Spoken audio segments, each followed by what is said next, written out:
السلام علیکم dear viewers, ہمارا آج کا ٹاپک ہے ڈسچارج ہوتے وقت نس دبا کر انزال کو روکنے کی صورت میں غسل کا حکم۔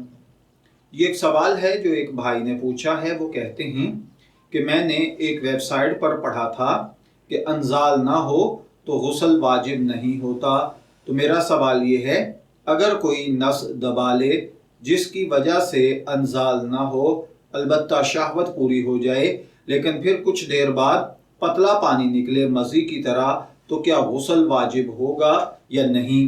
تو دیکھیے بھائیوں اور بہنوں، اگر کوئی شخص جماع، مباشرت، ہم بستری یعنی انٹرکورس کی وجہ سے شہوت پوری کر چکا ہے تو اب اس پر غسل ویسے ہی واجب ہو چکا ہے۔ انزال تو شرط ہے ہی نہیں، اس میں تو دخول شرط ہے۔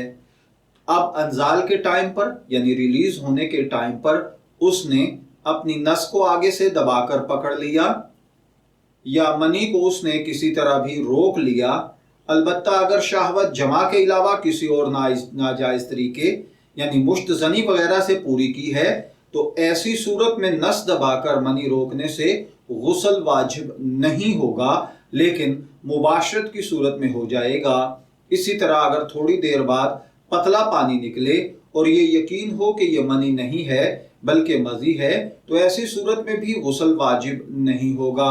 البتہ اگر تھوڑی دیر بعد نکلنے والے پانی کے منی ہونے کا یقین ہو تو غسل واجب ہو جائے گا، لیکن میں وہی عرض کر دوں کہ مباشرت کی صورت میں، ہم بستری اور جماع کی صورت میں تو دخول کے ساتھ ہی غسل واجب ہو جاتا ہے۔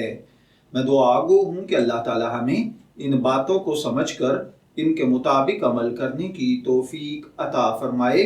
شبیر احمد کو اجازت دیجیے، پھر حاضر ہوں گے کسی نئے ٹاپک کے ساتھ۔ تب تک کے لیے اللہ حافظ۔